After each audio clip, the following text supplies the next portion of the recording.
Good evening to all in attendance. I want to personally thank everyone for coming out to this debate. It is a product of a lot of hard work and dedication by both those who will be participating and the society as a whole. My name is Ryan Elkassem, and I will be moderating this debate, which will be following the following proposition. The proposition being that President Trump's immigration policies are good for the United States. The team in support of this statement are Vito Palmeri, who is a senior at St. Francis College studying economics and political science. He is a host of the Vito and Vito Show, a conservative radio program, and is a political consultant. The second debater for this proposition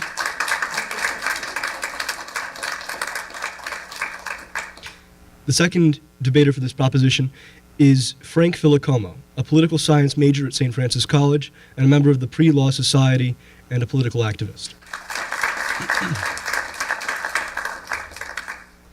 For the team opposed, there will be James Clinton, the former vice president of the Pre-Law Society, former junior senator of the student government, and is your favorite political Clinton.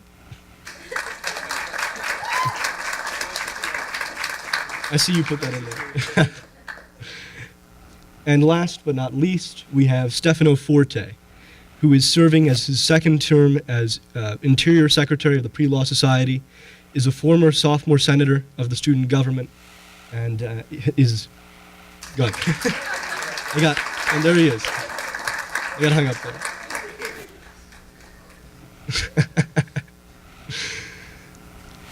We will be having an Oxford-style debate where each team will be afforded 10 minutes for the introduction, 30 minutes for rebuttals, and 10 minutes for final statements.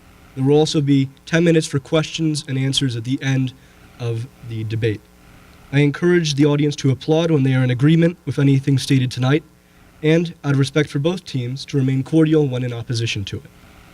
Finally, as Vito and Frank are affirming the position, they will begin with their introduction first.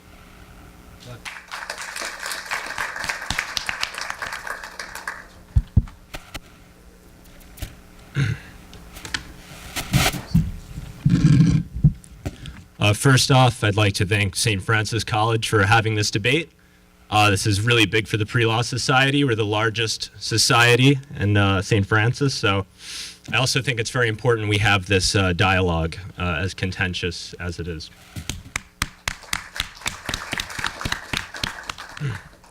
What makes us Americans? It is not our religion or lack thereof. It is not our skin color. It is not our ethnicity. It is our values that make us Americans. That is what we share. So what are these values? Firstly, in America, we cherish our liberty. It is the job of government to protect our liberty and our natural rights. In America, we are a free people, free to speak as we wish, worship as we wish, and pursue our lives to better ourselves and our families. The Bill of Rights specifically outlines what it means to be an American and why people cross oceans and often risk their lives to come here. We are a sovereign nation of laws and citizens who enjoy protection under these laws. Without laws, there simply is just no country. That being said, it is incumbent upon us as American citizens not to be apathetic, but to be proactive in making sure our country is protected. I happen to think that it's worth protecting. Laws are not arbitrary. That is what you get in authoritarian regimes. Arbitrary laws that only benefit the few.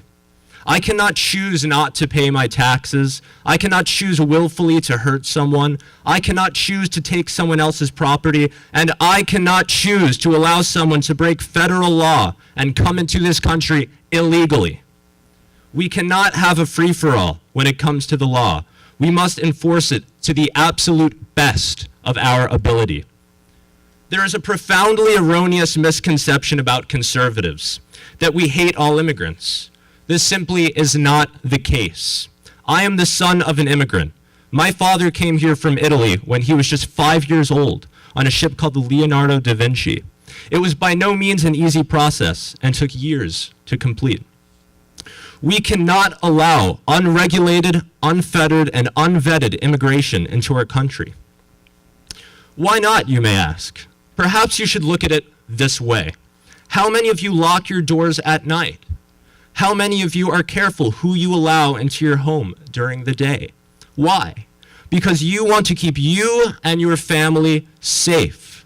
We need to know who steps foot into our great American house.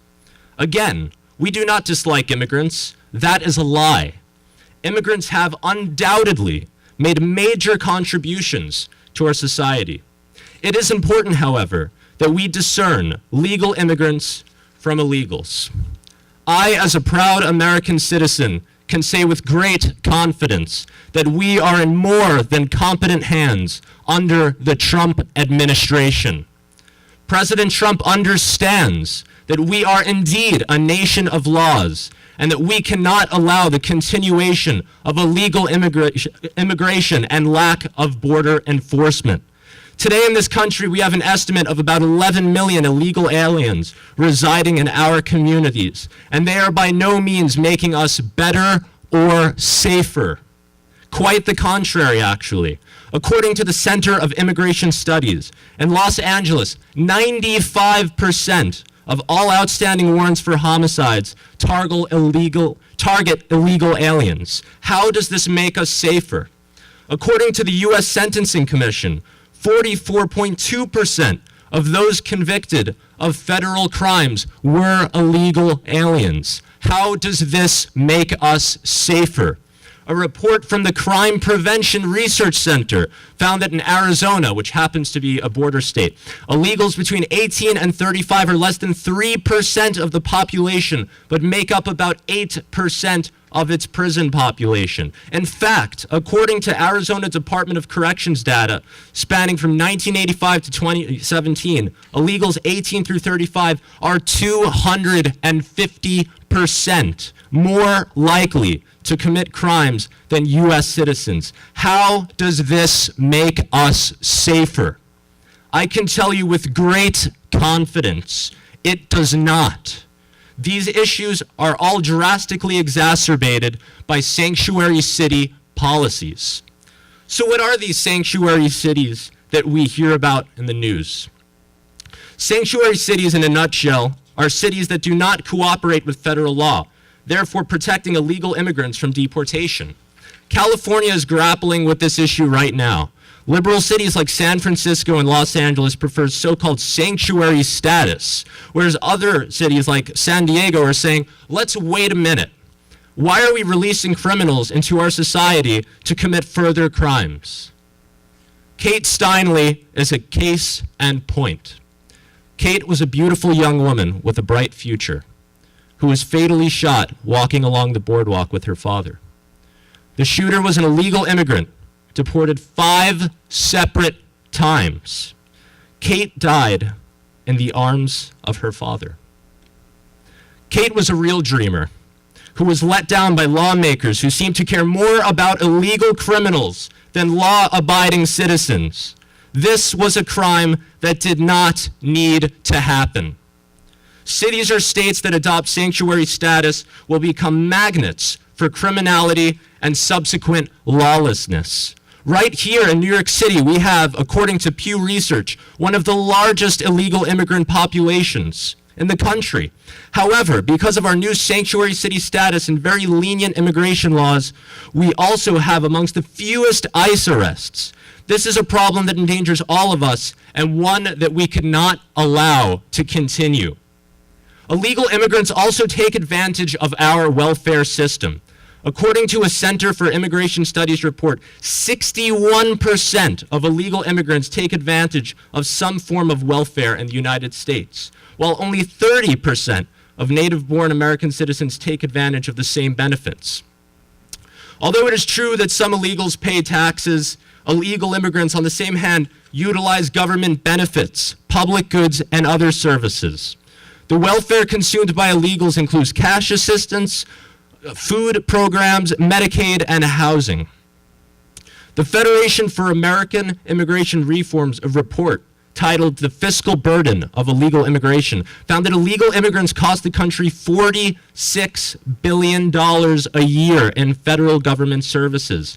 These expenses occur in education, medical care, welfare, and law enforcement.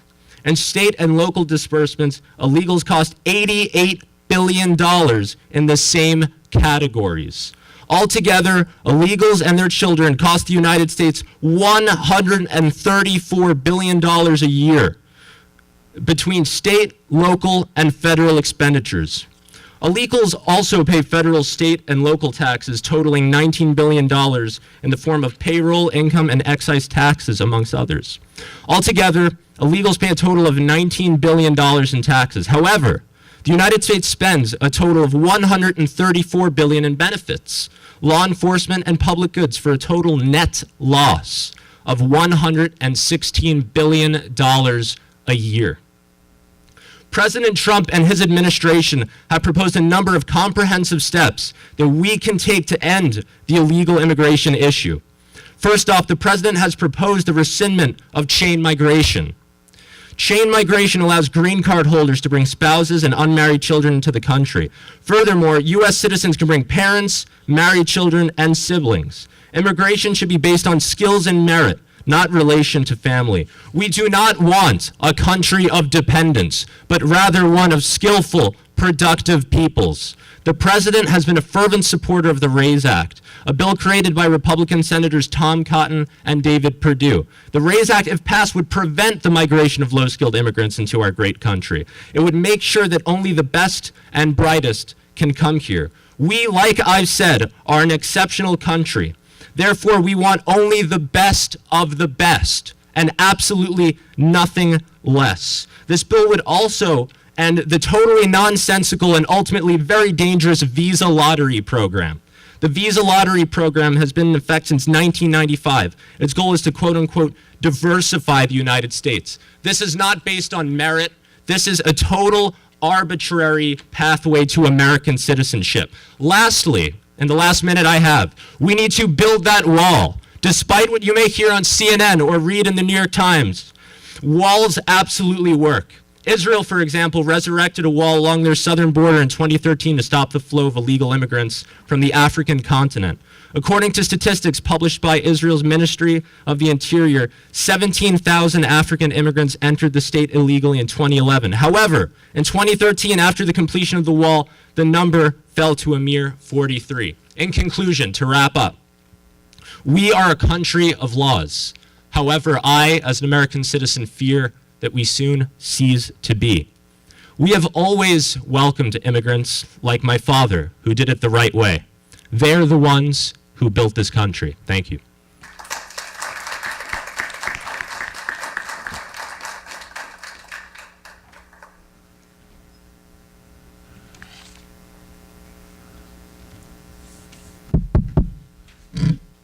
I would like to thank the Pre-Law Society and St. Francis College for hosting this debate. I would also like to thank all of you for coming out. It means the world to us. Also, I would like to thank my colleagues Vito and Frank. Not only are they honorable gentlemen, I commend them on debating immigration from a conservative standpoint in the heart of New York City. So if we could have a round of applause for them. Finally, I would like to thank my boy James for being here, my partner in this debate.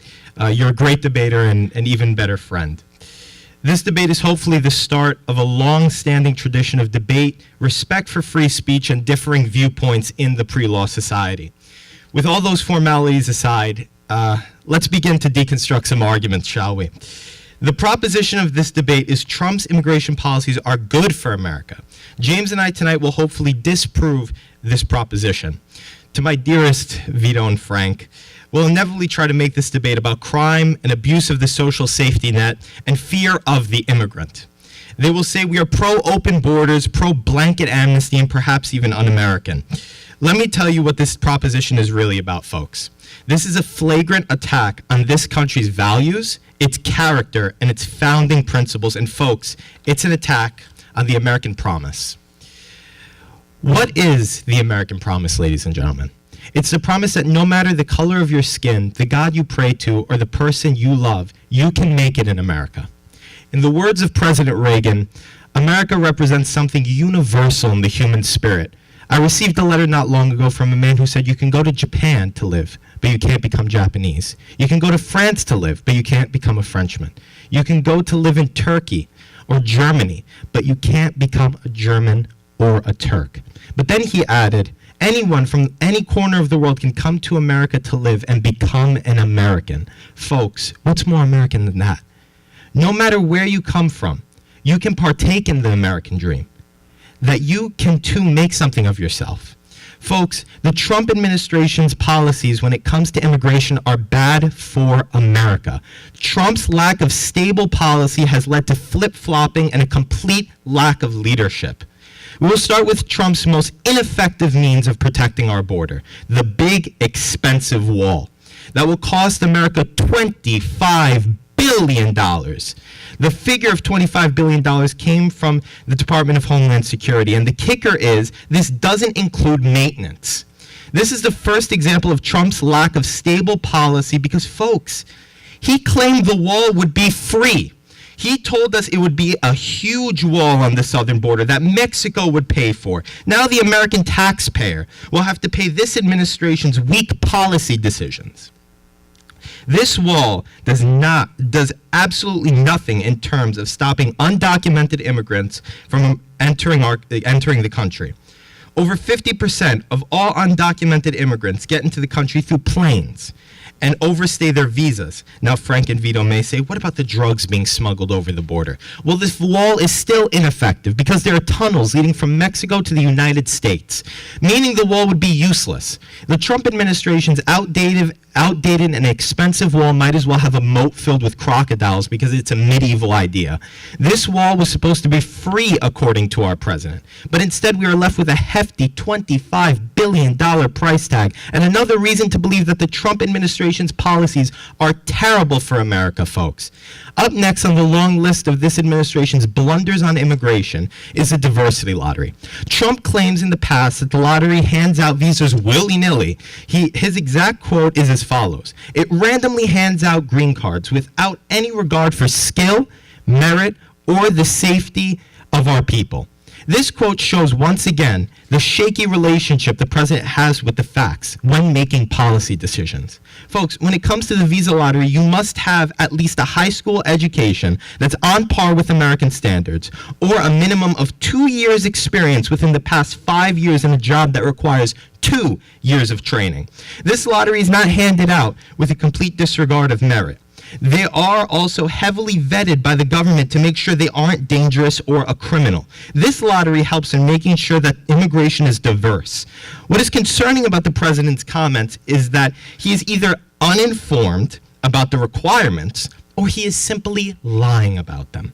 Whatever the case may be, this president is at the helm of yet another disastrous immigration plan that would be terrible for America. The people coming into this country through this program have skills and an education. They are trying to make something of themselves. That's as American as it gets. On to the next. Let's keep this rolling. The word chain migration has been used recently to scare you.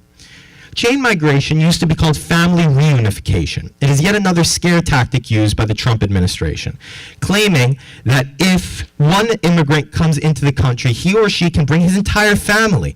Once again, that is untrue. If a member of your family applies for family reunification, they must either be your mother, father, or unmarried child.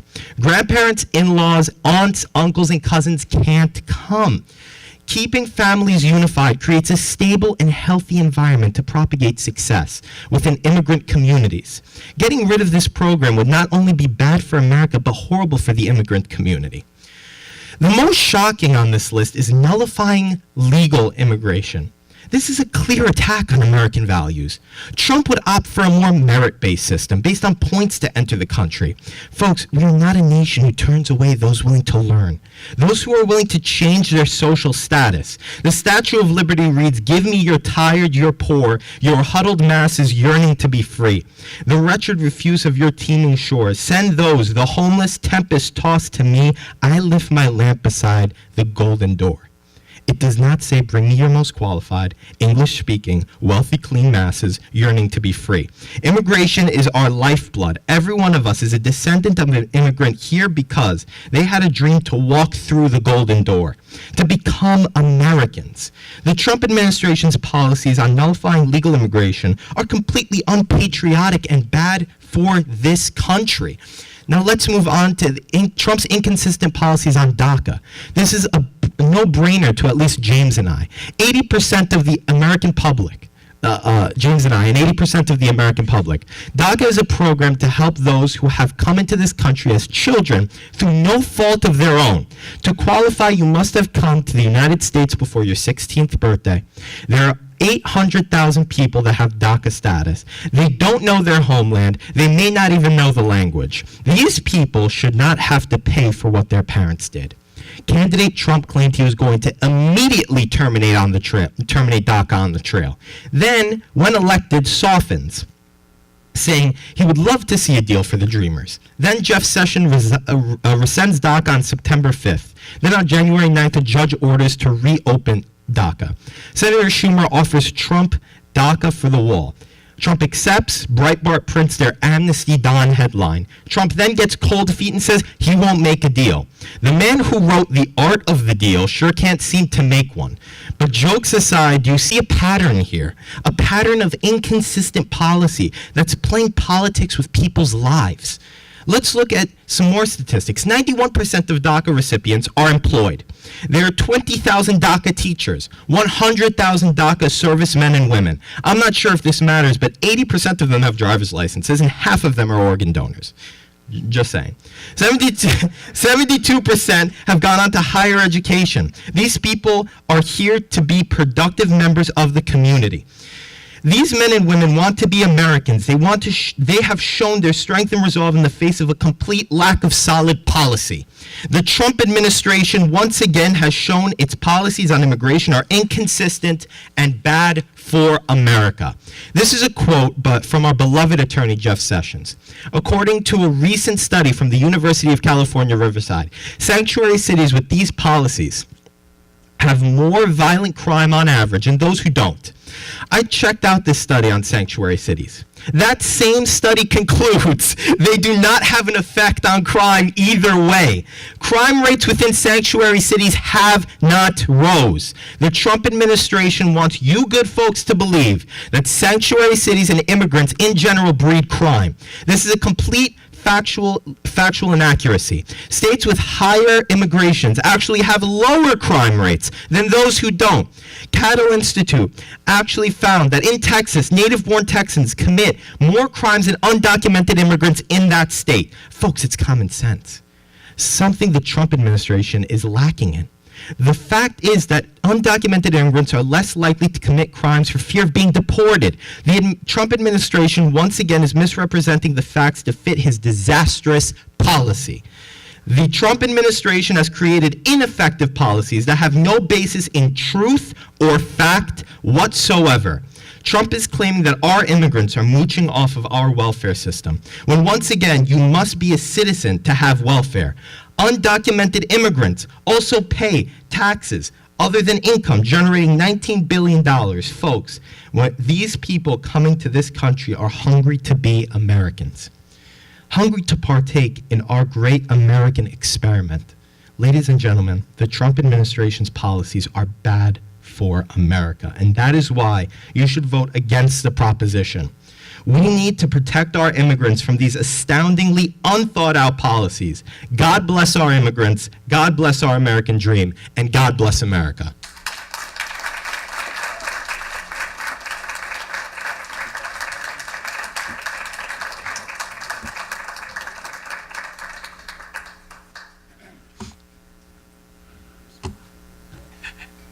Well, that was a nice try. This is 30 minutes, right? Yeah, so I just want to make sure, that's why I keep time myself. And, all right. So, although that was an interesting speech, and I give him a lot of credit for delivering a passion-filled speech, the facts are completely different. You see, it's interesting how he starts off the argument by saying that we want to frame it as saying that that illegal immigrants are full of are crime-ridden and they are infesting our communities. We never said that. We never said to fear the immigrants. So that was a misrepresentation of our argument.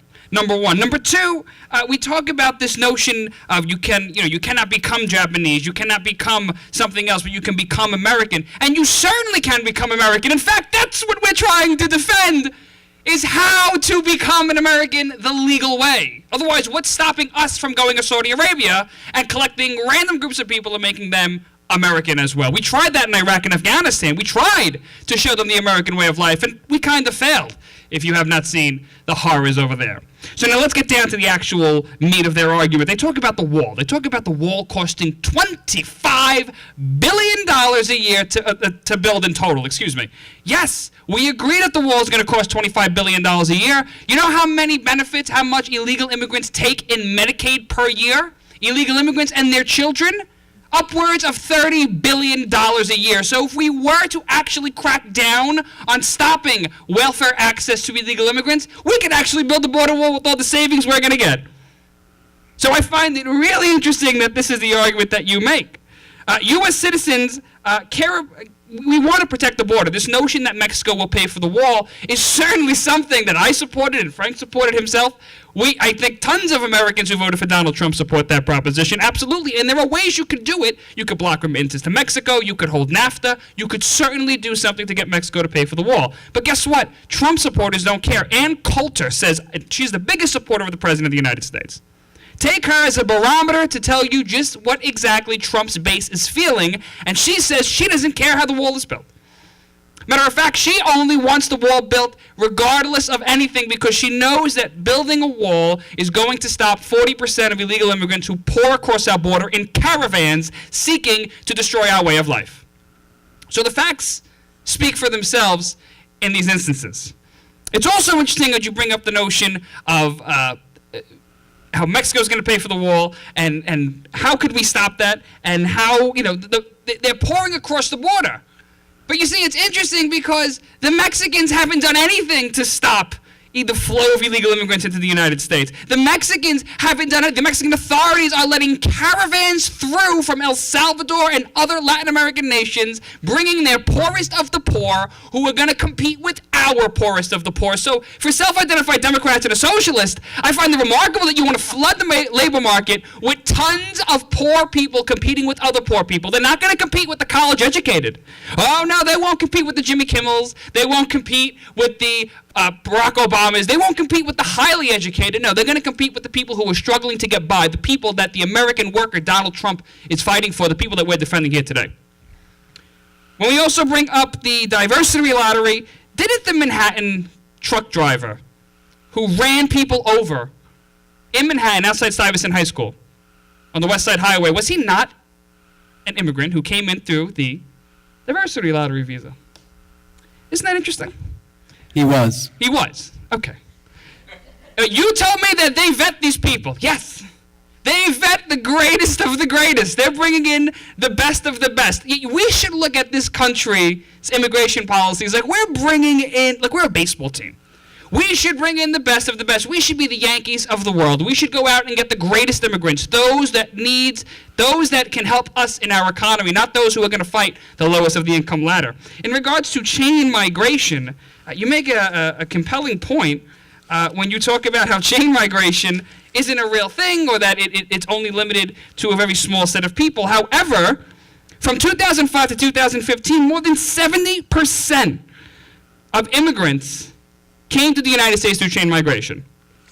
The Trump administration wants to reform chain migration, which allows immigrants to sponsor family members, so we're not bringing in the entire family from Mexico or from Haiti or from another nation, where people can't stand on their own 2 feet and cannot be independent and are dependent upon government services that we have to provide for. So it's important to look at the facts here that 9.3 million new immigrants between 2005 and 2015 received lawful permanent residence, green cards, through chain migration. 70% of illegal migration during the period, there we go, 50%, excuse me, right here. 50% of those immigrants that did come to the United States were primarily low-skilled workers. So 50% of the 70% of illegal immigrants that we bring into the United States are low-skilled workers. Again, you want to continue to go after the poorest of the poor in this country. You and big business should get in bed together.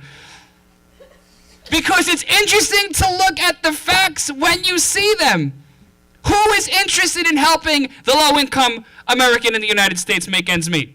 By pouring the labor market with more and more illegal immigrants, you're only hurting the poorest of the poor, those trying to move up on the economic mobility ladder. Bernie Sanders also had a very similar position not too long ago until he decided to jump into the Democratic Party. But that's another argument for another time. Let's talk about nullifying legal immigration. You guys bring up this notion of a merit-based system, then it's a bad thing because of the Emma Lazarus poem on the Statue of Liberty. You know, although the Statue of Liberty is an amazing statue, of course Emma Lazarus is a great poet. Emma Lazarus is not the law of the land. Now, the law of the land is the laws passed by the legislator, Article 1 of the Constitution, what grants the Congress the power to make immigration laws, not a poem inscribed on a tablet of a statue in the harbor. So I think what we're doing here is we're getting very emotional about a topic that we have to take a step back and actually look at the facts. 70% of chain migration immigrants 70% of immigrants from 2005 to 2015 that came to the United States came here through chain migration. 50% of which were low-skilled workers. That's really hard on the poorest of the poorest Americans. In regards to DACA, I find this fascinating, how we're going to twist the argument around. You see, DACA is an issue that we on the right don't like. Why? Because it was unconstitutional. It was proven unconstitutional by the courts. We have our own arguments why it's unconstitutional, and we just don't like the policy. However, the President of the United States was willing to give up 1.8 million DACA recipients. He was willing to give them amnesty.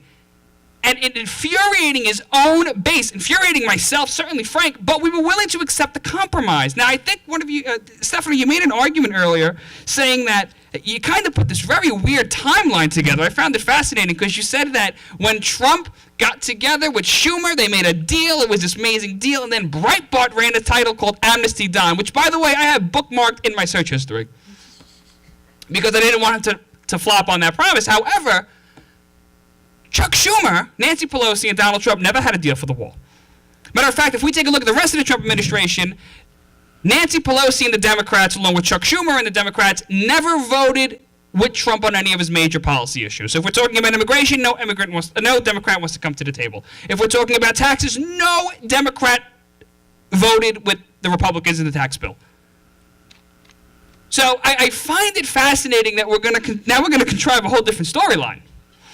But we're gonna save that for later too. The Obama administration, by the way, was willing to give out the DACA original deal was protecting 660,000 illegal immigrants. The administration's plan was for 1.8 million. We are quadrupling the number of illegals into this country, giving them access to citizenship. And the minute the President of the United States says, let's make a deal, who runs away from him? It's certainly none of his Breitbart supporters. Nope, it's the Democrats. It's Chuck Schumer, Nancy Pelosi saying we're not going to make a deal. So I don't know where you got that timeline from, and I'd be interested to see you defend it up here. Sanctuary cities, New York City Mayor de Blasio. Is everyone here? I'm sure just must love the mayor. If we take a look at our progressive leaders' agenda, the mayor himself has declared New York City a sanctuary city. In other words, the mayor is saying that illegal immigrants who were caught drunk driving will not be turned over to ICE agents. Can somebody here tell me, parents, those with children, would you allow your kid to go drive drunk? No, of course not. Of course you wouldn't allow your kids to drive drunk because you'd be a crazy parent. You'd be in Bellevue right now. You wouldn't do that. Yet the mayor thinks it's okay if illegal immigrants can drive around and not be reported to ICE, that we should be able to keep them here. Now, I'm going to clarify just what exactly a sanctuary city is. Frank did a very good job explaining it. But a sanctuary city, in effect, when you get arrested, if you're an illegal immigrant, if you're arrested by a local police department, in particular the New York Police Department, you were taken to bookings, you get processed, and they run your data through the FBI, they run it through ICE to make sure who you are. So they check you're not a terrorist, at least we hope not, because, the person that came here on the visa lottery was a terrorist, but nonetheless, we go ahead and we run your information and we find out that you are an illegal immigrant. ICE then sends a detainer request to the NYPD or the local law enforcement agency and says, please detain this person for 48 hours. We're going to come pick him up and we will prosecute him as an illegal immigrant. Sanctuary cities do not honor that request. So the administration has proposed in withdrawing block grants and attaching to them a stipulation that says, if you want money for law enforcement from the federal government, do us a favor and honor the request. Protect the local American citizens. The people who are most risk for dying by a drunk driver come from illegal immigrants. How about the football player? I don't remember his name. Remember the football player? He was a pro football player who died? And he was killed by an illegal immigrant who was drunk driving? We are letting these people get off the hook. These are the people we should be going after. These are the people that the administration is focusing their attention on. In regards to welfare, now I wrote my thesis on this, so here you go. If we take a look at the welfare statistics, 61% of illegal immigrants are on welfare. They take some type of welfare. Now, are they eligible for welfare? No. You can't be an illegal immigrant and walk into a welfare office and say, I want housing. It's not going to work. What you can do is you can have a kid in the United States, pop out a kid at the border at 9 months, and sure enough, boom, you get welfare, you get WIC, you get housing, you get free education, you get protection. Yes, you're right. $19 billion in taxes are paid by illegal immigrants. If we take a look at how much they take out in terms of government benefits, if we take a look at how much they take out in terms of expenditures paid by the state, well, you're looking at $134 billion between housing, law enforcement, Medicaid, Medicare, medical costs, uncompensated medical visits. We're talking a slew of problems here that certainly outweigh the cost. So it's not affordable, if you will, to bring in people that are going to cost you money.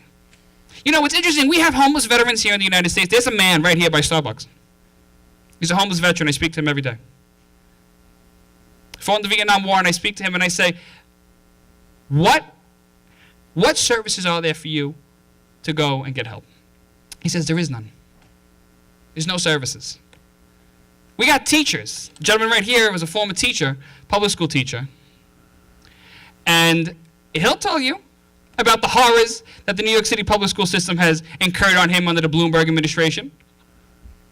No child left behind from the federal government, forcing standardized testing down kids' throats. So we got people here, we got people struggling.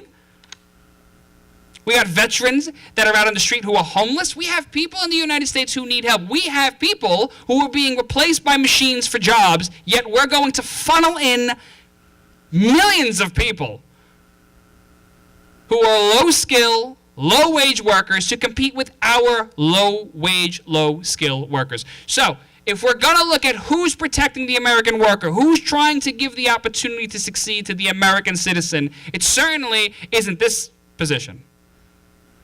It's the Trump administration who's trying to defend these positions. Now, I got to ask you a question, Stefano.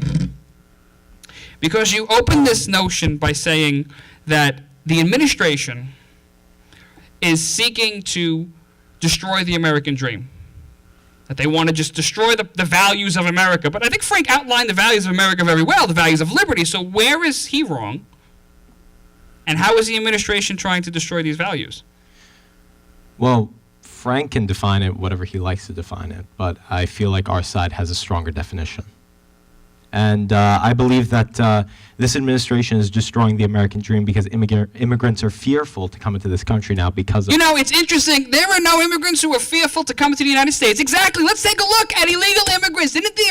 There was a surge in illegal immigrants across the border just a couple of months ago. We got caravans coming up through Mexico, pouring into our societies and our communities. So I don't think they're that afraid, trust me. They're not afraid. Now, in the beginning of the administration policies, when he was very much tough on immigration, his rhetoric was strong. He was being strong-armed with it. He was not messing around. Yeah, you did see a drop in illegal immigrants. However, you've seen another increase because the Trump administration hasn't gotten a lot done, and for that reason, we're not very happy with him. But the ideas of the administration are very strong.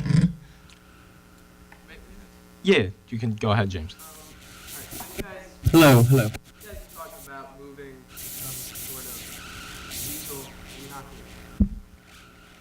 You guys want to move to a merit-based system, correct? Right. So speak English, graduate degree, et cetera, et cetera. Right. Well, hold on. Depending upon the needs of the country. That's Okay, important. sure. Yeah.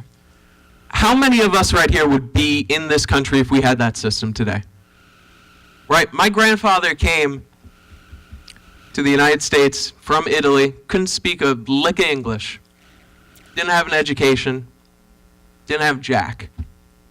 Ends up creating his own business, has a bakery, has 4 kids who go to college, and then they have me, which is the American dream, right? But that, seriously though, that is the American dream. That is the American way. You could say whatever you want about it. It's a fancy poem. This is the American value. No, the American value is the protection of liberty, is the rule of law. You see, we don't live in a nation of kings and dictators and the notion of poets or philosophers, people who are going to determine whether or not what our values are. We live in a society of law. We live in a society that is based in reason. And I have to say, it's very interesting when you take a look at these sob stories that we hear. How would you be in the United States? We're a nation of immigrants. We're not a nation of immigrants. We're a nation of citizens, and that's an important distinction to make. Now, yes, the immigrants that do come here and do contribute to society, of course they're good. Of course, $19 billion in taxes has to come from somewhere, and it comes from probably good, hardworking, illegal immigrants. And I'm sure legal immigrants also contribute as well. However, we're talking about the general foundation that this country's immigration policies are predicated on, and they're not predicated on powerful, strong, American-first ideals. We're talking about bringing people in, 50% of them, of the 9.2 million that came in from the time span mentioned, are legal immigrants from chain migration who are low-skilled, competing with the low-income Americans who are here today. Yeah. So you started this off by saying, well, okay, we're going to pay for it. So did Trump lie on the trail saying that Mexico was going to pay for it? If the president wanted to turn around and have them pay for the border wall by blocking remittances to Mexico, when he certainly has the authority to do so under the Patriot Act, he could do that. Why hasn't he? Well, that's a question for the administration. I'm not here to defend. Now, let's make another important distinction. I'm not here to defend the President Trump, what he does in the Oval Office in terms of where his policy direction is going to go. I'm here defending what the administration has laid out, what Stephen Miller, the president's top advisor on immigration, laid out, the ideas that the Trump administration wants done, and the fake news that is out there that is seeking to destroy the president's credibility on these issues. They're not giving him a fair shake. Did anybody know here in the audience, show of hands, that 50% of the chain migration immigrants that recently came to the United States were low-wage, low-skilled workers? Anybody? Show of hands. There we go. The rest of you don't get access to it. Why? Because the New York Times doesn't want to show it to you. They are seeking to find a way not to formulate the opinions on both sides and give a fair representation. In regards also to welfare benefits, now this notion that illegal immigrants take advantage of welfare, I want to stress this point very much, because this distinguishes the immigrants like your grandfather, my grandfather, Frank's father, who came to the United States from other countries and built a life for themselves. They came here building a life for themselves because they were not taking advantage of these systems. They came here to build something. And they prove that they have something that they want to offer to the country. Caravans coming up from Mexico, from countries that haven't dealt with their own issues, is the problem. And we should not be accepting the world's poorest of the poor. We should be going after immigrants who are capable of surviving on their own, independent of government assistance, not a threat to the Americans within the United States. And lastly, we should have an opportunity to give our low-wage, low-income Americans an opportunity to thrive. 61% of illegals are here and are taking some form of welfare. 30% of the native-born population is taking advantage of welfare. illegal immigrants, when you compare them to native-born Americans who are taking welfare, they are taking a ridiculous amount of welfare benefits, ultimately putting the American economy at risk. All right, so you called the American dream a sob story. I never called. No. You see, now we're going to misrepresent the facts, and you've done this twice tonight. Go. You've done it twice tonight. So if you're going to give a fair debate, you should give a fair debate. You're giving this twice tonight. You and him both given this argument two-sided. You're trying to say that we're trying to give immigrants are fearful. They're not fearful. I never said that. And now you're saying the American dream is a sob story. You're twisting my words. The fake news is on display tonight. We could check the tape. Go ahead, play the tape back. You have Breitbart on your computer, and you're going to call us fake news. I don't think that's... I don't think Breitbart... Give me one story Breitbart has fakely reported. Well, the caravans is one, but... The caravans is not one. Let's talk about the caravans for a second, James. Let's talk about the caravans that are coming up to the United States. Let's talk about the refugee programs that are funneling poor immigrants from war-torn nations to the United States through Mexico. And what are the Mexicans doing to stop it? Nothing. So when the president offers to be tough on NAFTA so that he can hold the Mexicans accountable and actually go after the drug cartels that are pouring drugs into this country, that are killing my friends, his friends, we should find a way to actually go after these people and crack down on the Mexican drug cartels and Mexico, because they're the ones that are not standing up for the Americans. They're not trying to help the Americans. This isn't a sob story. We're trying to set a foundation for what is the best coherent policy that we could put for Americans at all types of incomes. Okay. I disagree. May I ask you a question here? So you attack immigrants for breaking the system, coming in here illegally. Never said that. Again, another misrepresentation of facts. They've broken the law. Excuse me. Now, we have to make a distinction between legal and illegal immigrants. I said undocumented. Hold on. They have broken the law. Illegal immigrants have broken the law. Hold on. Right. And now, if you're saying that you said immigrants come to the United States and attack this country and are taking advantage of this country, I never said that. See, they have a very interesting way of going about this debate. They're going to take the argument, they're going to twist it. They're going to find a way to take my position, Frank's position, and twist the debate in a position that makes it seem like it's good for them, to show that it's a moral argument. This isn't a moral argument right now. Third attempt. Yeah. This is my time. You'll have 30 minutes in a second. Right. Go ahead. So, you have a problem with illegal immigration. Is that vague enough? Okay. Yet, you praise the people for coming through the system correctly, legal immigration. Yet you're defending a motion which would bring legal immigration down 50%, right? It would bring down our immigration to the lowest amount since 1920, folks. So to attack illegal immigrants and then to say, well, no, the legal immigrants are good, but now I'm defending a proposition which entails lowering legal immigration, people who are coming through the right way, by 50%. 50%. Lowest since 1920. How do you defend that? I will defend that because I said it earlier, and I wish you would listen because you're having a tough time tonight.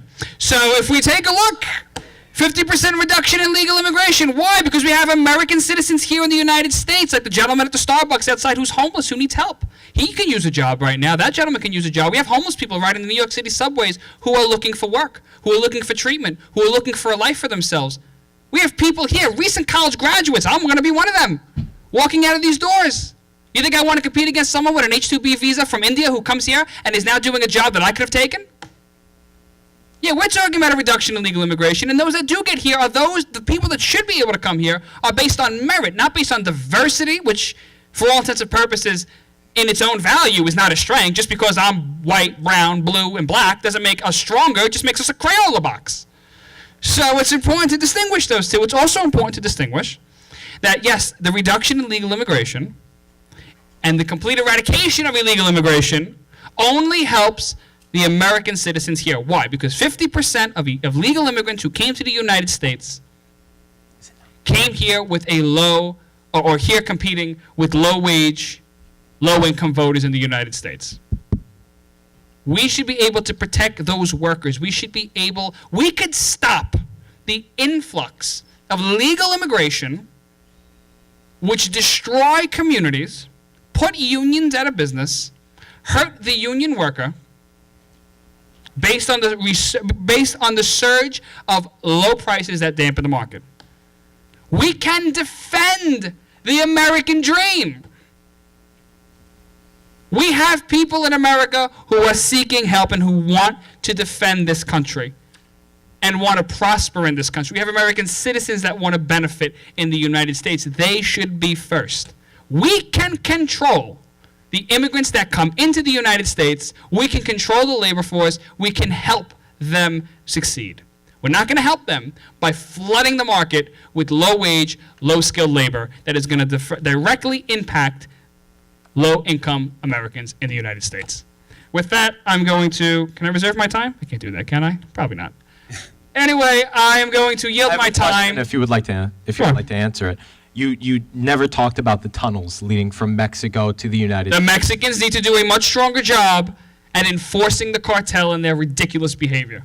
The Mexican government has done nothing to stop the flow of drugs into the United States. What's Trump going to do about the tunnels? Well, he has made the argument that you can go after Mexico and force them to actually pick up the slack. Why hasn't he done it? Well, you wanted to invade Mexico now? Invade Mexico. He's done nothing to progress these policies. It's a lack of leadership. It's not a lack of leadership. Has the president? Absolutely. It's the obstructionist Democrats that are seeking to push back against the Trump agenda. Not one Democrat voted for the tax bill. Now, What does the but tax every bill- single one We're of not them debating the complained. tax bill. I'm not. This is my time. This is. You're over there. I'm over here. So we have not one Democrat voted for the tax bill. Not one Democrat is willing to come over on the side and somehow negotiate a deal with the president on immigration. They are seeking to resist him every step of the way, hoping there's a blue wave coming in November. And I'm telling you now, it's not going to come. In regards to the tunnels that are flowing into the United States, we can stop that. How? Make the Mexicans do it. The Mexican government has done nothing to help us fight the war on drugs, or at least stop these cartels which are murdering people in Mexico. No wonder illegals are going to get out of there. They have to run away from the bullets that are flying over their head for the Mexican cartel and the Mexican government that is in cahoots with them. So you sound a lot like Trump saying, "Oh, the Mexicans will do it," but they never end up doing it. It's not It's a working. good thing that the president has said that NAFTA, a negotiation that he is renegotiating, that in NAFTA he is going to push to have the Mexican government move forward on cracking down on the cartels. So the president has done something. Give me another president that had done something like that. There's not one president that was willing to put American interest and its leverage on the table in a fight to go ahead and get something done. To say the president hasn't shown any leadership, I think, is ridiculous. Because the president has done all the leadership capabilities he can. It's now up to the Democrats to want to negotiate, and they are not looking to negotiate anytime soon. You yourself said that he's being stagnant, but I would also like to ask, in terms of, I forgot my question. Never mind. I yield my time. Thank you.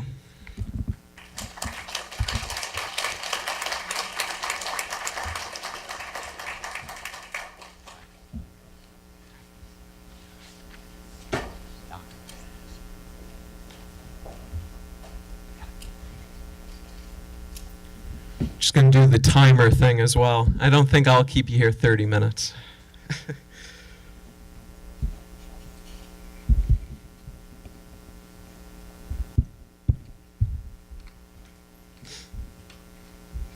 Well, to put it succinctly, I disagree, right?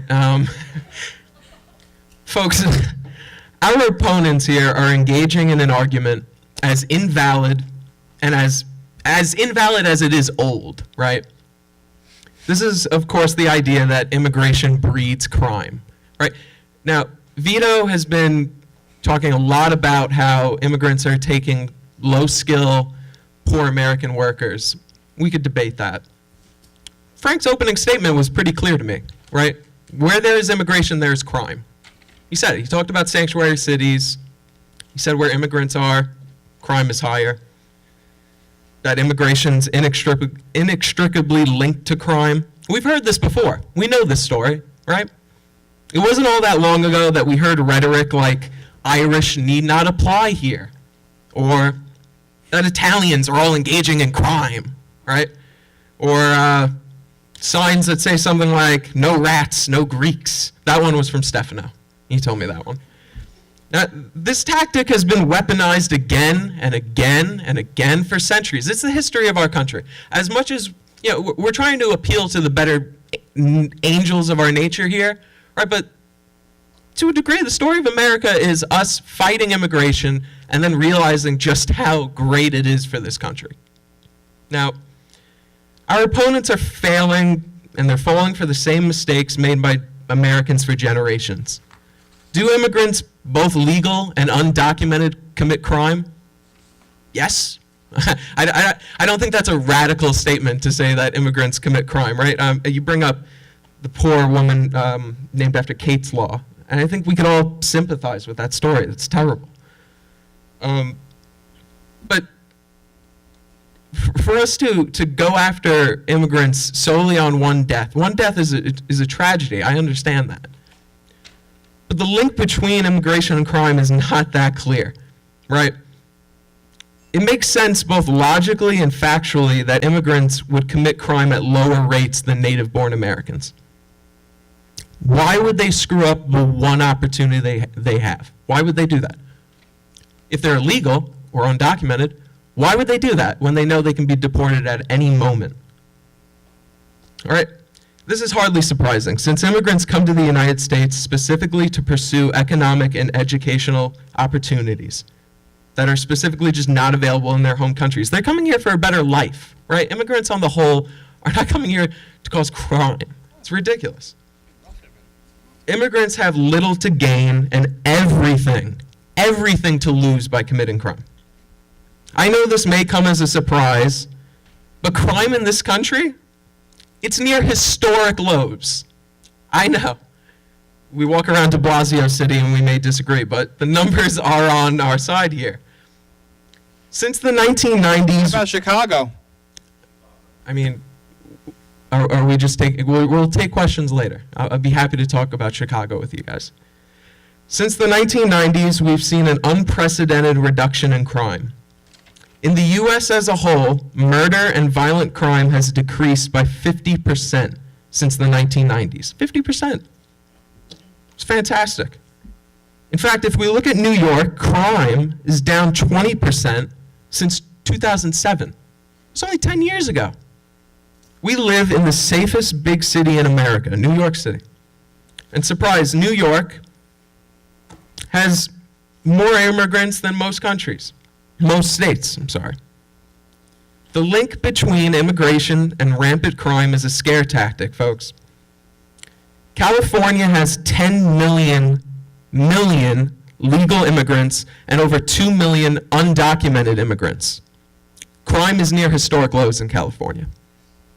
New York has over 3 million legal and 700,000 undocumented immigrants. Crime is absurdly low in New York right now. Furthermore, if we look at the states with the least amount of immigrants, crime seems to be high. Alaska, you wouldn't think this. Alaska has the highest crime rates in the entire union, and they only have 60,000 legal immigrants and 10,000 undocumented immigrants. Remember California? They have 12 million immigrants combined. Crime's at historic lows. Let's take a look at Louisiana. Louisiana boasts the 5th highest crime rate in the entire country. Louisiana only has 186,000 legal immigrants and 65,000 undocumented. Remember, New York has 4 million immigrants, both legal and undocumented, and crime's at historic lows. Not only is crime at historic lows in this country, but immigrants are unequivocally less likely to commit crimes. According to the libertarian Cato Institute, which is not exactly a bleeding heart liberal institution, they found that illegal immigrants are 44% less likely to be incarcerated than natives. Legal immigrants are 69% less likely to be incarcerated than natives. If we look at the California prison system, U.S.-born men are incarcerated at a rate of more than 2.5 greater than that of foreign-born men. This is pretty clear, folks. I don't know. Immigrants are less likely to commit crimes than Native Americans. Why chance the risk of blowing your one opportunity? Why run the risk of being deported? Between 1990 and 2013, the foreign-born share of the U.S. population increased from 8% to 13%. And the number of undocumented immigrants went up from 3.5 million to 11 million. Huge amounts of immigration in that time period. At the same time, between 1990 and 2013, the violent crime rate decreased by 48%. Don't believe me? The Federal Bureau of Investigation has more than enough statistics, right? So as we have entered more and more immigrants into our country, crime has been decreasing. So in order to, prove some sort of causation here, I'm not buying it. I'm just not. As Americans, as the American immigration population has grown, crime has nosedived. End of story. I don't know what else I can say here. As for the sanctuary cities argument, I think we've proven quite clearly that immigrants are less likely to commit crime than native-born Americans. If we look at a recent study by the University of California and misrepresented by Attorney General Jeff Sessions, you'd read that sanctuary cities have no impact, neither positive nor negative, on crime. Now let's be clear about what sanctuary cities really are. Unlike ICE, whose sole mission is to deport undocumented immigrants, local police officers have numerous other responsibilities. First and foremost, to keep their communities safe. Local police officers know their communities best. When undocumented immigrants fear that any and every police officer may deport them, it erodes public trust in the community. Why be a witness to a crime? Why be a witness to a crime in which you're the victim when you can be deported the second you call the police? Reversing sanctuary city policies makes our communities less safe, not more safe. In the first months of the Trump presidency, reports of sexual assaults made by Latino residents in Los Angeles dropped by 25% from the year prior. I think we can all agree drops like that don't happen just because you want them to. They happen because the Latino community refused to report sexual assault cases because they feared deportation. If you want to talk about the legality of sanctuary cities, let's look to the Supreme Court and the late Justice Antonin Scalia. In Prince v. the United States, we have a case where an individual did not want to help the federal government administer federally mandated background checks to prospective gun owners. Scalia, who wrote the majority opinion, states, Congress cannot compel the states to enact or enforce a federal regulatory program. In addition, in 1996, Congress amended U.S. immigration law with provision 8 U.S.C. 1373, which allows federal government to deputize state and local police to enforce immigration law. So there's some leeway here with local law enforcement. Without this policy, our communities will be less safe, and public trust will erode. Local police officers know their communities best. That bond shouldn't be trifled with. Right? Now, we may think that we're getting a reduction in crime here, but if nobody's reporting it because they're afraid to death that ICE is going to show up 30 minutes later, that doesn't make communities more safe. It makes them less safe. As for the welfare point, I really don't, can you tell me where you're getting these stats from here? They sound a bit wishy-washy. Well, it's interesting that you bring that up because Yeah. the Center for Immigration Studies did this study not using the census data and not using the ACS data that would compile this research. In other words, they used something called the Survey Income Participation Program. So they use this in order to claim these benefits, you have to take these surveys. So that is the best barometer to determine whether or not the illegal immigrants are taking these benefits. And you have to take into account education, Medicaid, housing. Yeah, so and all those on the things. welfare issue here, Very good. we don't allow illegal immigrants to have welfare. Now, you mentioned housing. I really don't know about that one. Education, yes. They're allowed to go into public schools. I don't know if we really want a whole bunch of undocumented, uneducated children running around. I think a lot about this immigration debate here, and I'm sure, like you, we share a hatred maybe for MS-13, right? the policy that created MS-13 here is we allowed a bunch of youth migrants to come into the country. No family, by the way. Now, they're out of this war-torn country in El Salvador by themselves. Crime is high, by the way, before the 1990s. Now they get involved in gangs. Don't you think it would be better maybe if we allowed some family reunification there? I don't know. James, I don't know if we share the same kind of empathy for people who've been killed by MS-13. I don't hear liberals crying because of the deaths and the havoc. I can't hear tears either. I know. That MS-13 has wreaked in places like Long Island. I also want to, how about Kate Steinle? Yes, you know, Kate's law, and you say it's very sad. There should not be one American citizen, not one. One is way too many. There should not be one American citizen killed by an illegal. Would the border of walls stop the killer of Kate? This Really? is absolutely. Okay. This is somebody, and I won't say his name because it's so disgusting. Okay, this is somebody who came in and out of our country 5 separate times. Again, I'm not going to say his name. He should not have been here, and I don't hear a lot of compassion about Kate Steinle or about let us have a bipartisan support for Kate's law. Not hearing it. Instead, I'm hearing a lot about these poor dreamers. What about poor Kate? What about Jameel Shaw? He's another one. I'm not hearing the empathy. Listen, I'm just not sold that this current proposition would have stopped Kate's murder. Right? I mean, 5 times I think in and out. Stefano, 5 times. Stefano brought up a great point here. We have thousands of tunnels here. Thousands of tunnels where these people can just come on in. Now we want to build a wall, right? Trump is going to fix the tunnels, though. Vito told me. He's going to right. And he's going to pay for the wall by renegotiating now. No. Right. Mexico's just going to give us the money.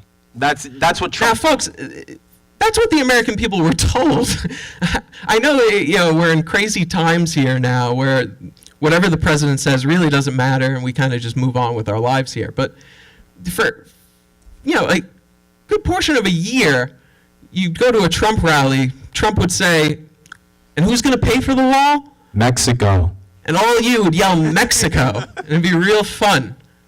That's how I love to spend my Saturday. James, just to clarify something. President Trump never said, hey, President Nieto of Mexico is going to take a check and write me the $25 billion for the wall. That was never. There's a tweet never for said everything. That. He never said that. Listen, you could pull up some tweet from 2012. But what the president did say is by renegotiating lopsided trade deals, by implementing protective tariffs on Mexican imports, by balancing the trade deficit, that is how we pay for the wall. He never said President Nieto is going to give us a check. That's false. Yeah, no, I don't see how balancing the trade deficit's going to. That's not how deficits work. You know, it was interesting because No. This is my time, man. This is my time. We're talking walls now. We're talking walls.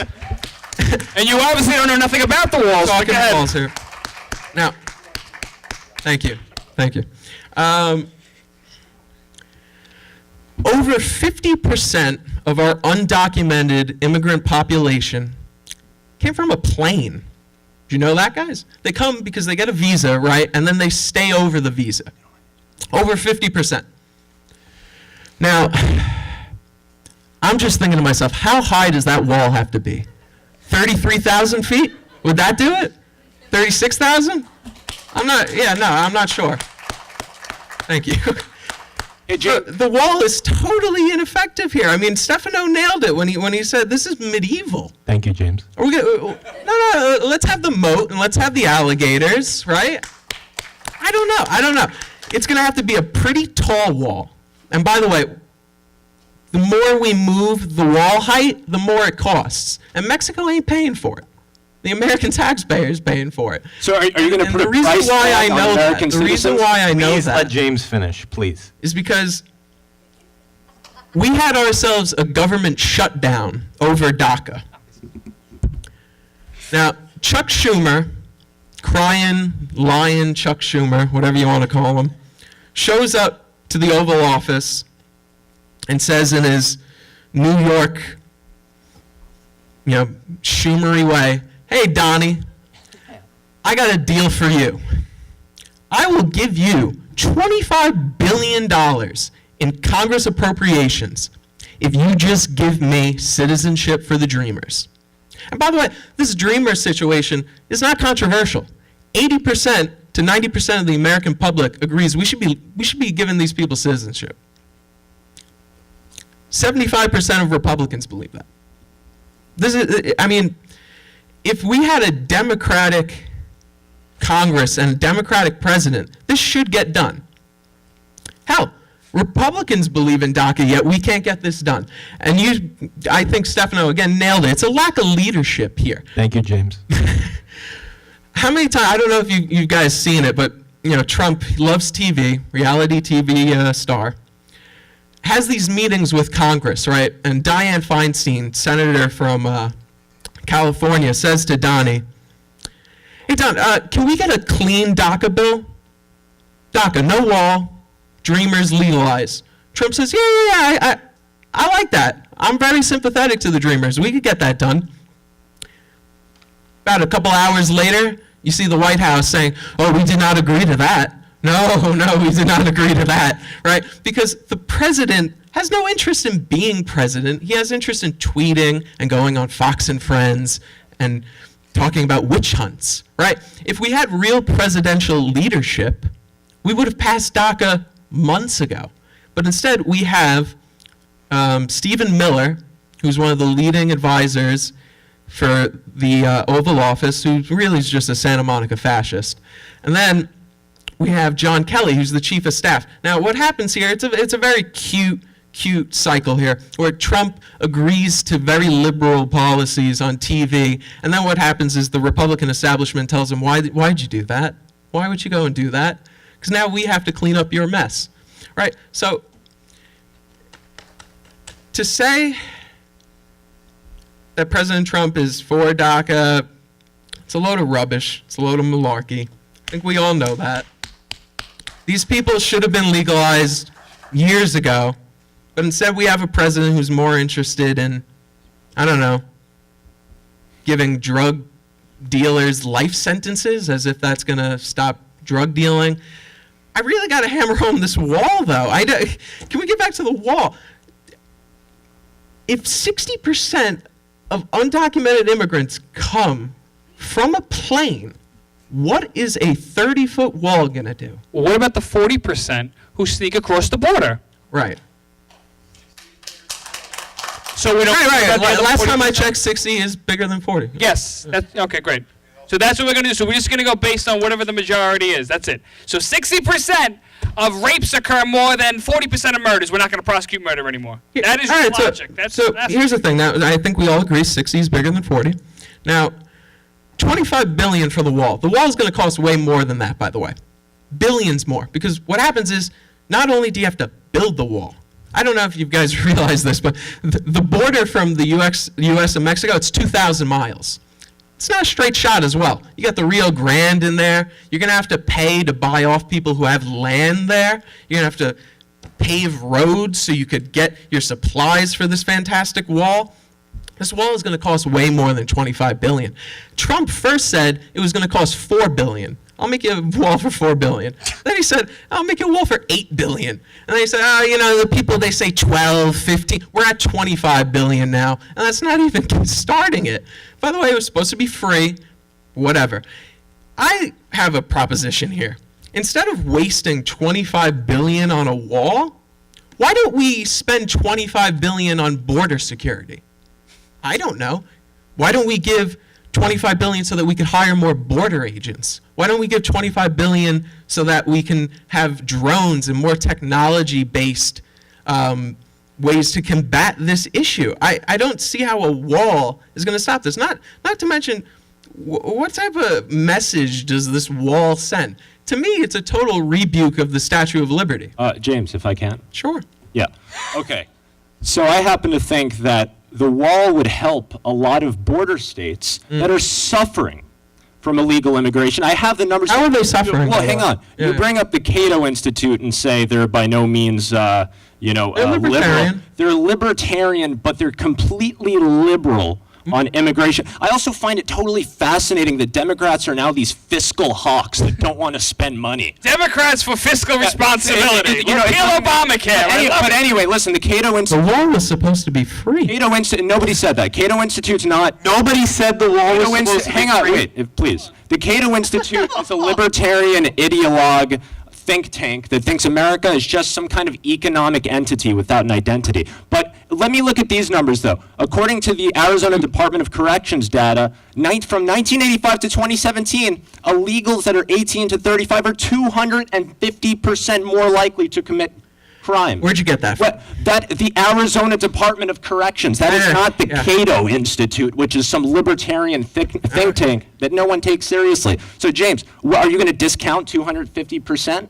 That doesn't matter? I think we're looking at two different set of facts here. No, I think you're looking at the Cato Institute, and I'm looking at cited information from data. the Federal Bureau of Investigation. I know Republicans now hate law and order, and they also love Russia, but I believe the FBI here, right? When the FBI gives me statistics, I don't question that they're fudging numbers, because now they love the So the legal Arizona Department of well. Corrections is fudging numbers. Is that what you're saying? I'm telling you right now. You don't have any evidence for what you're saying. You're just making a statement. Really? I could probably agree with your statement to a degree, but at this point, you can't just completely discredit my statement So wait, because you don't like it. Okay, so now are we debating that crime has dropped in this country since the 1990s? Yes, crime has It has dropped on no dive. Hold on. And Let's take a as look at the well, border we've state. also had immigration shoot through the roof.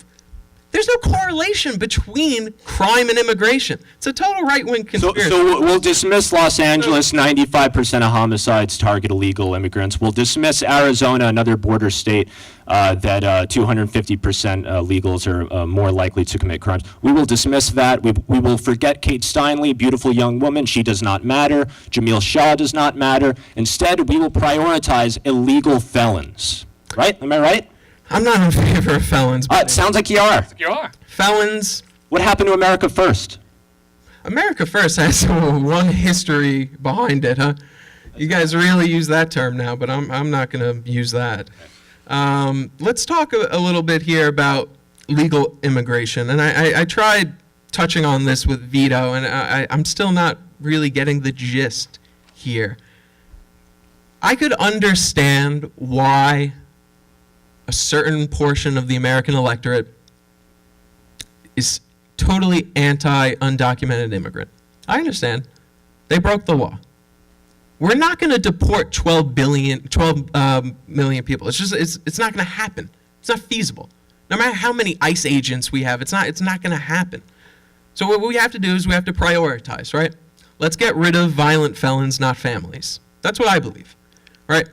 So when we're talking about legal immigration, this is totally separate from illegal immigration. Why on earth would we penalize people who are coming in here legally, right? Since 1945, we have taken half of the world's refugees. We look at Syria, I think we took like 11 people from Syria just all of last year, which is pretty absurd. But I hear that this constant refrain that these refugees and immigrants, they're causing crime, right? But God forbid we have their family to come with them, right? Because when we have a family here, I don't see how a family here is leading to some sort of, I really don't understand. How could you cut legal immigration by 50%? 50%? We're not even talking about illegal immigration here. And by the way, when we were originally with Trump's plan here, he never talked about cutting legal immigration. Never talked about it. This was always about Mexico sending their worst. They're rapists, they're criminals, they're bringing drugs, they're bringing crime. We never talked about legal immigration. This was until Stephen Miller, the Santa Monica fascist, changed Trump's mind, as well as Tom Cotton in the Senate, who believes that diversity is bad for America. Now, I look into the audience here. I don't think diversity is bad for America, right? We're in New York City here. Not only is this one of the most diverse cities in the entire country, It's one of the safest. I think I should keep plugging that. With that, I will reserve my time. If you have any questions, please shoot.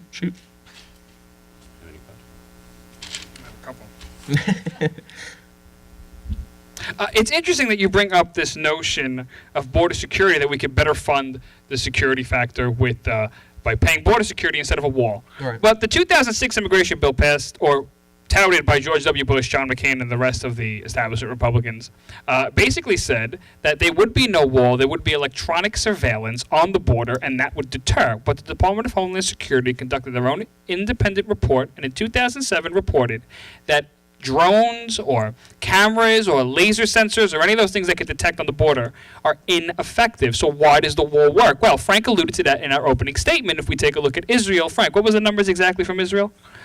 There was a dramatic decrease in illegal immigration thanks to the wall. So Israel in 2011 had 17,000 African immigrants coming in illegally. In 2013, they had 43. So why would you say walls don't work when the empirical evidence is quite the contrary? Because the overwhelming majority of immigrants don't come from the It's border. not overwhelming. They fly over, or like Stefano said, they come underground. Your wall is not going to stop that. We need comprehensive immigration reform here. How many times have you heard comprehensive immigration reform? Is that not the most establishment nonsense? That George Bush said it, Bill Clinton said it. What gets done? Nothing gets done. I'm done with comprehensive immigration reform. I think it's nonsense. It doesn't work. What we need is a wall. It's worked for Israel. It's working amazingly for Hungary and the Eastern European countries. They seem to get it. No more comprehensive immigration reform because it sounds nice. It's a nice bumper sticker. It's time to get tough and put America first. It's all well and good. I don't see how the wall is going to work. I mean, the evidence is Still. to the contrary. So what would you disagree about the evidence specifically? What about Israel's border or immigration policy don't you like, or at least about the wall? For another example, in San Diego, we built a border wall that the San Diego government decided to help co-finance with the federal government. Well, as a result, we saw a 97% reduction in illegal immigrants crossing the border where that wall was built. You had a double-layer wall. You had a double-roaded wall. You had you had the wall, and then you had two roads in order to help catch illegals if they were to go. And that was massive, and it helped substantially bring down illegal immigration. Let's also take a look at the visa overstays. Our visa overstay system is, yes, you're right, I agree with you. It is a problem. A lot of illegal immigrants overstay their visas. However, there is no comprehensive plan in place. The administration has proposed seeking an end to the system that we currently have in terms of having it more centralized under the Department of Homeland Security. So what about that don't you like? Would you like to go after visa overstayers, people who want to overstay their visas in the United States? I just don't think it's practical to go after So what is the everybody. proper so then my question is, you've defeated every single proposal that was outlined tonight. What is the proper border security measures that you would support? Yeah, no, I tend to like the the Gang of 8 deal with Marco Rubio. But it doesn't Schumer. work. Not the amnesty part. I'm talking about the border security factor. I'm talking about the factor of having drones and having electronic surveillance and laser sensors, night vision goggles, a tremendous amount of electronic surveillance on the border. It doesn't work. I think it would be a better investment than. But it doesn't building work. a wall. All right, thank you. All right.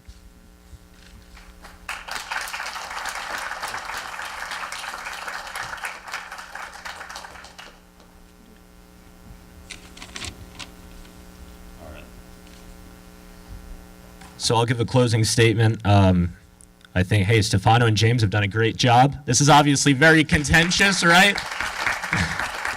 This is, of course, Vito, you've done a great job.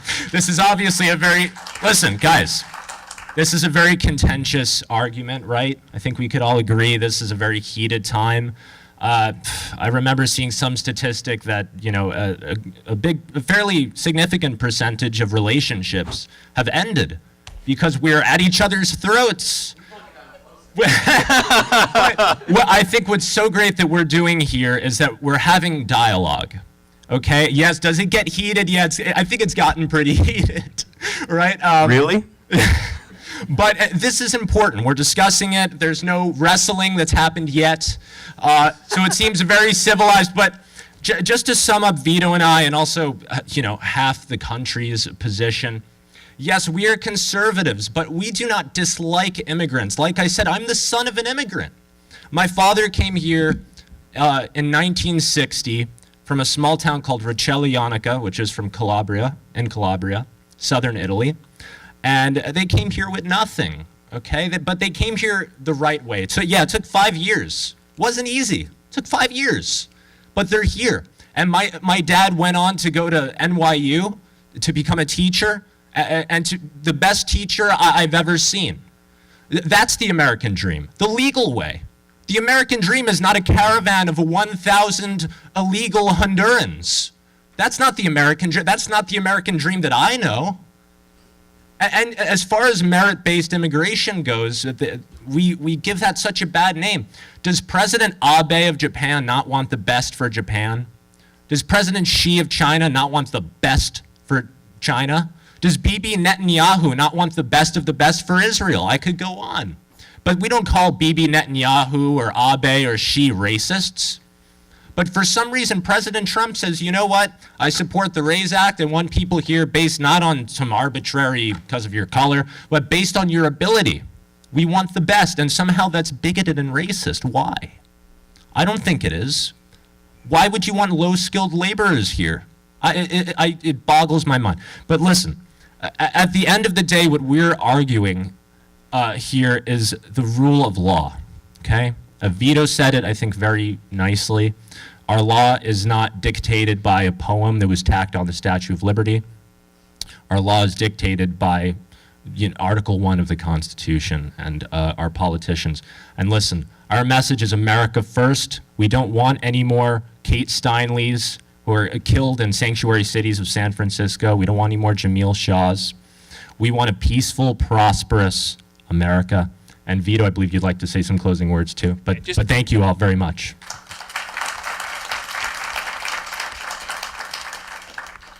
So in regards to some of the rebuttal points, because Frank did first of all, round of applause for everybody here. Let's just get that out of the way. This was a lot of fun. We should do this again. Let's get drunk next time. We'll be even. But let's get down to the rebuttal points. There are some points they didn't mention. For example, they talk about fiscal responsibility, yet they leave out the notion of low-income workers being hurt by illegal immigration. We talk about the flood of low-wage, low-income workers and low-skilled workers who are flooding the United States, and a lot of them are hurting American low-wage, low-income workers. In regards to the NAFTA deal, we're ridiculing the president, yet he's the only person to leverage American interest globally.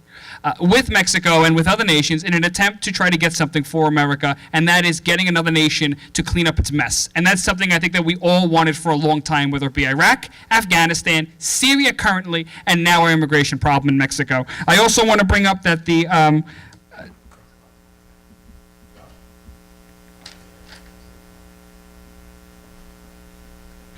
and then James made a great point, because I'm going to wrap this up with this. My notes are messy.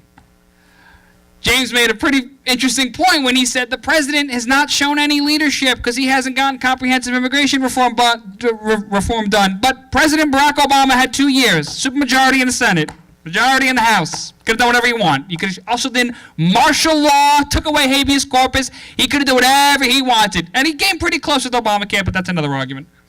He could have done whatever he wanted. Yet he didn't get a comprehensive immigration reform done. So where is the former president's leadership? Because James made a point about if there was a Democrat there, it would be better off. So, well, where was the president's leadership back in 2008 and 2009?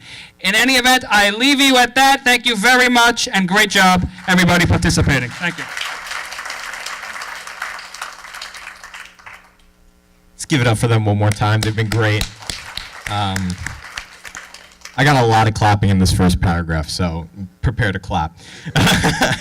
Folks, to conclude this debate, I would like to thank you all for coming to the first ever Pre-Law Society debate that is open to the public. The Pre-Law Society is doing great things. From a no-name club, we've become the biggest society on campus. Thanks to James's leadership as well. It's incredible that we are able to do something like this, and I'm honored to be a member of the executive board. Speaking of which, I would like to thank Melissa, our vice president, and Nick, our president. He's not here right now, but for overseeing this debate. I would also like to thank Ryan, our moderator, for dealing with us. Let's give him a great round of applause, guys. I would also like to thank Vito and Frank, said that at the beginning, and James for once again being a great debate partner and a great friend. Just to tackle something that Vito had said before he left, that Obama did not pass any immigration.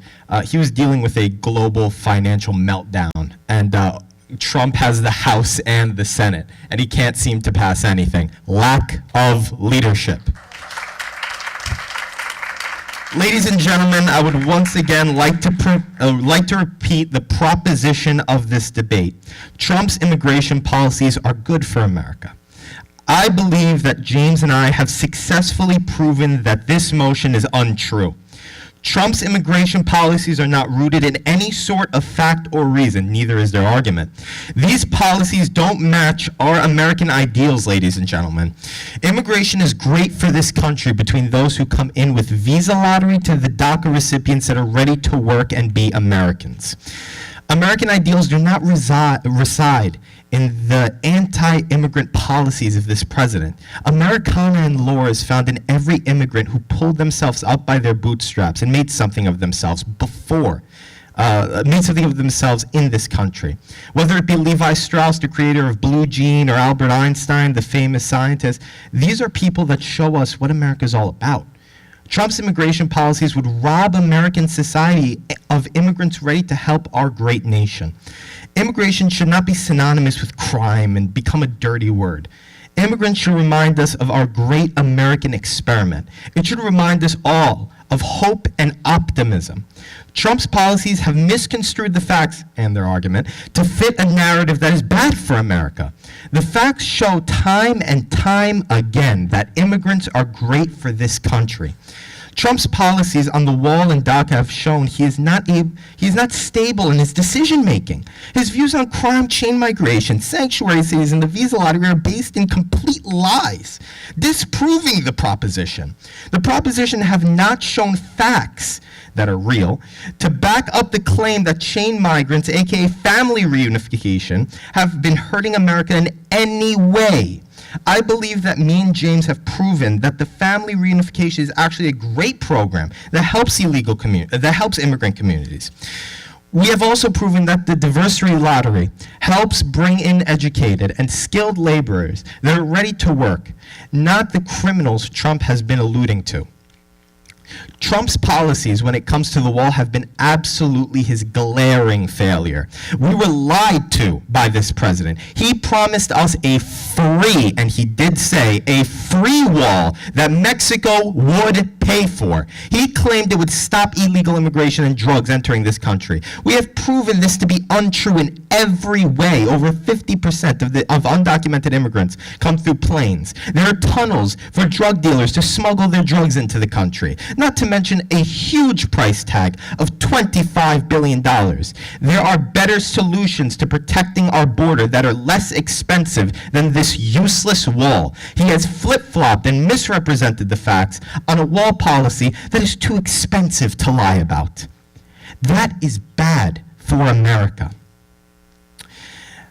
Speaking of flip-flopping, DACA is a policy that our president has yet to make a deal on. He is playing politics with people's lives. These people want to be here, hardworking Americans, and frankly, they already are on our side of the aisle. These people are teachers, servicemen and women, and college educated. These people are good for America. Trump's lack of policy is not. Could you just hand me the statue over there, my love? Thank you. I would like to read this out so I can give you the actual statistics. New York City has a crime rate of 19.22 per 1,000 residents. California has 29.98. Florida has 31.17, okay? And these states have a lot of legal and illegal immigrants.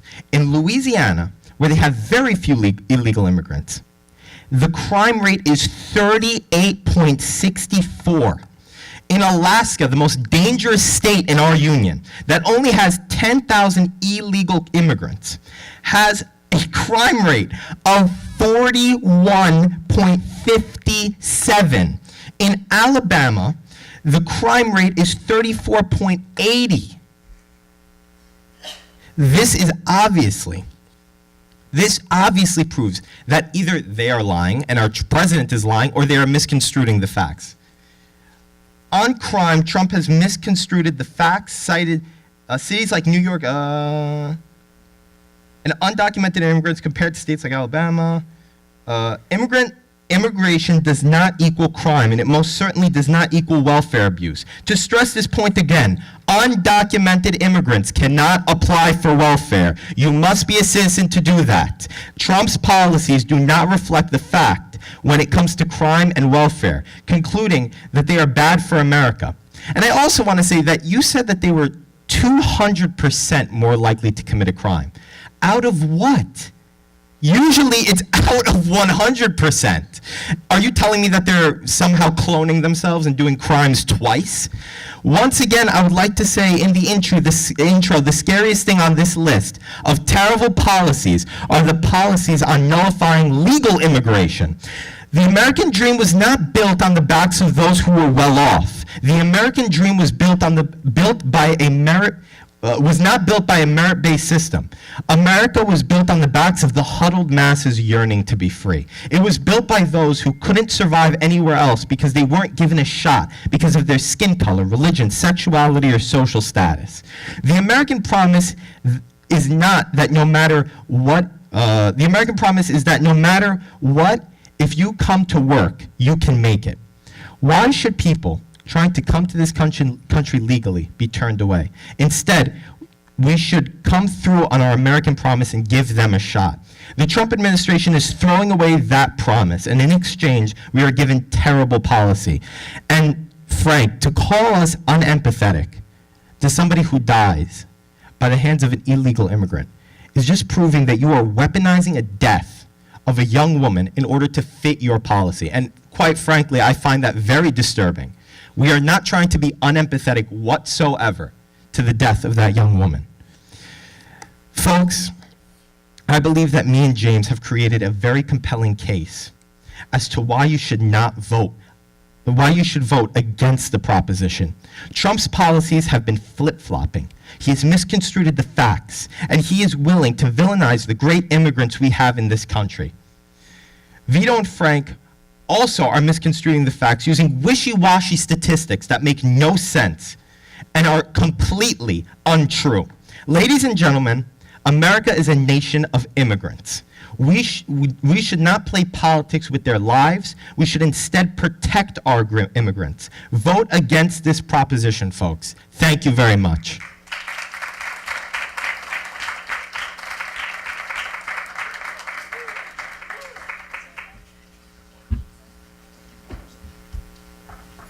I would like to thank you all again for coming out.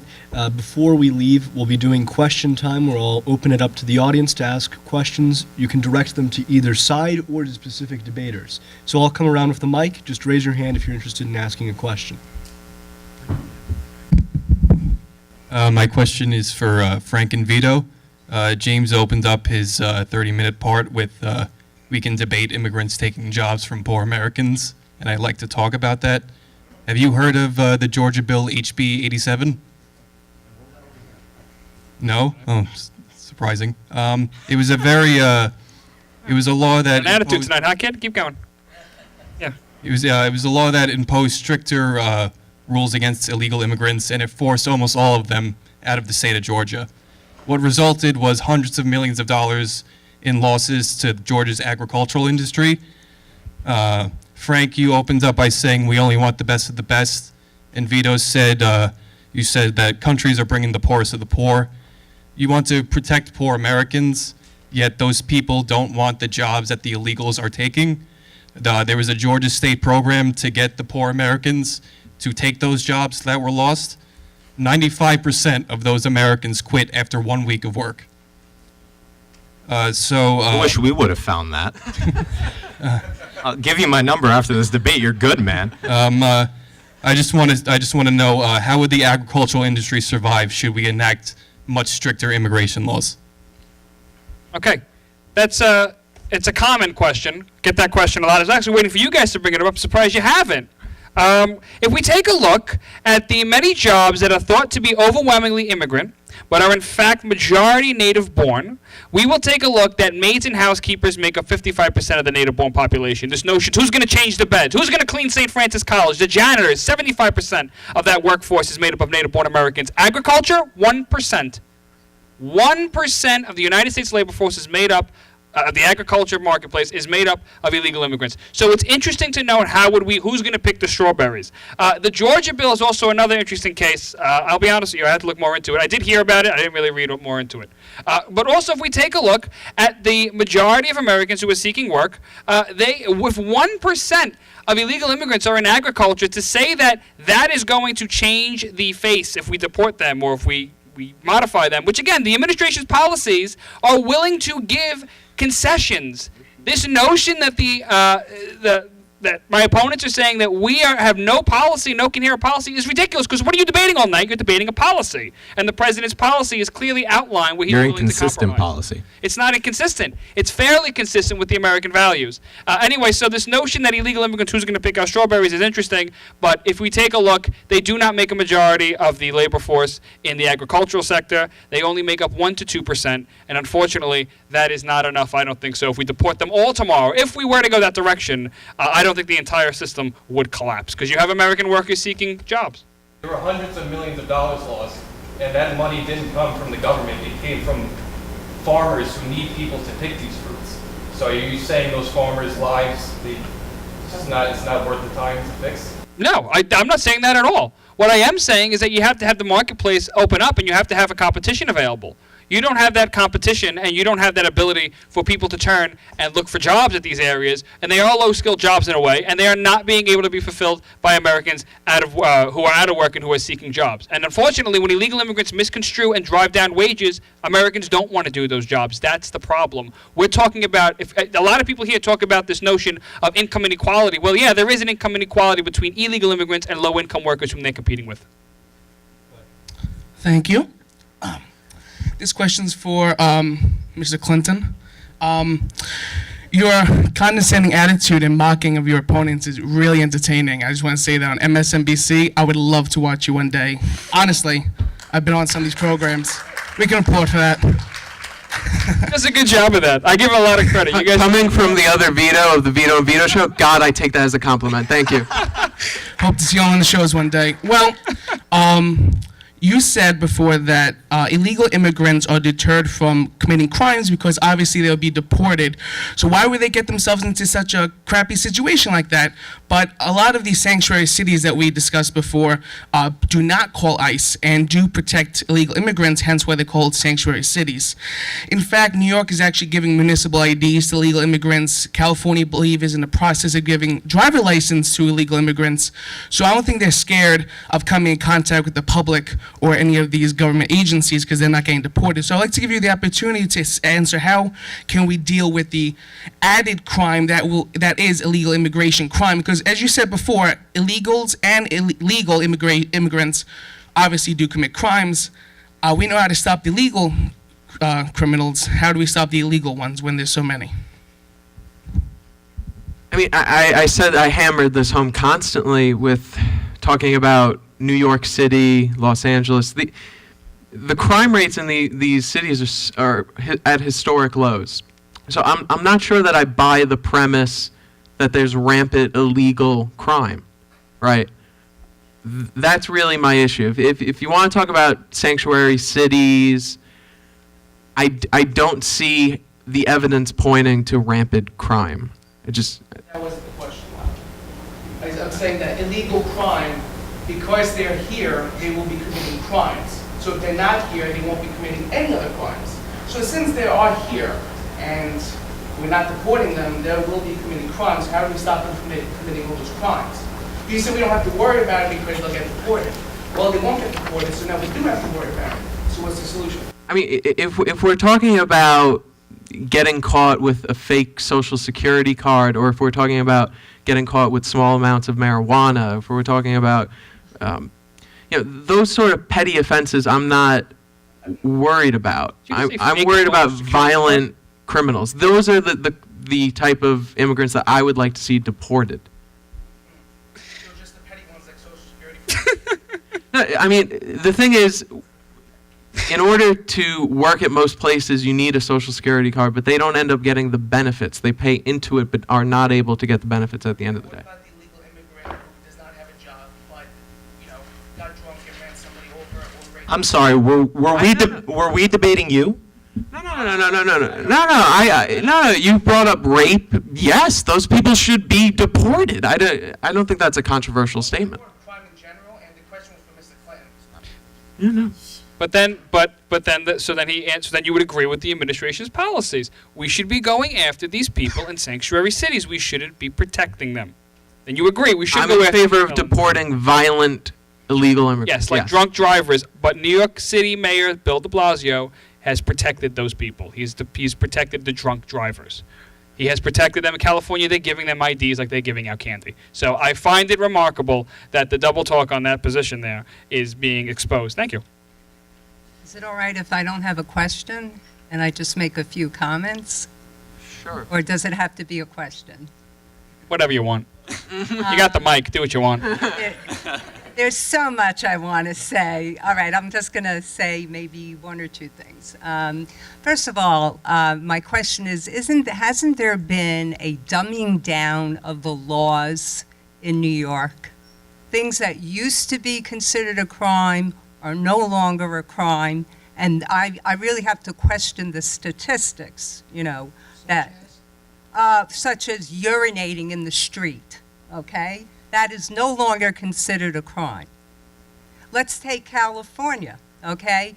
It is a misdemeanor to infect someone with AIDS. There has been a total dumbing down of the laws in our country, and I think that has a lot to do with the statistics of why. Yeah, and I just want to add something. I'm older than most of the people here, and you mentioned New York City and crime. I remember New York City before Rudy Giuliani became mayor. Okay, I used to work in the World Trade Center. I worked in one World Trade Center, and I remember just walking over piles of homeless people, endless feces. It was incredible. And then this man, Rudy Giuliani, came along. He transformed this city. The reason why Midtown is like Disneyland is because of Rudy Giuliani. There was a time where I remember I'd have to drive by the West Side Highway, my windows closed, praying I wouldn't get stopped. Okay? Rudy Giuliani, carried on by Bloomberg. It was those policies that are making this city great. Okay, let's hope it doesn't go downhill now. Okay, but you guys are too young to remember when the city was a mess.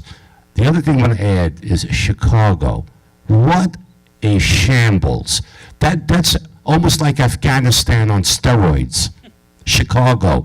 And you could add many other cities as well that nothing has been done about. Whether you're Democrat or Republican, it doesn't matter. That is the disgrace of our nation.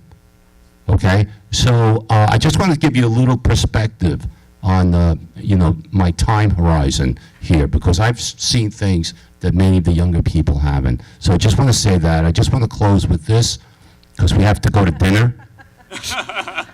I really appreciate you four guys discussing things in a very civilized way.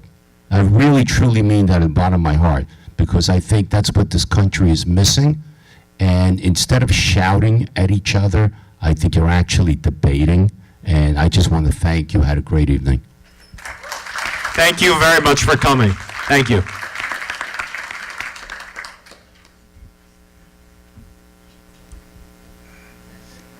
So I want to say all of you did a good job. This is mostly directed at Vito and Frank, but Stefano and James, you can reply to this. You mentioned taking care of our veterans, but how about the hundreds of veterans who have been deported after they served and were told they needed to serve their country in order to get their citizenship, or the one man who was sent back to Guatemala after that? Yeah, that's a very good question. And I think this is the problem of not having a coherent immigration policy.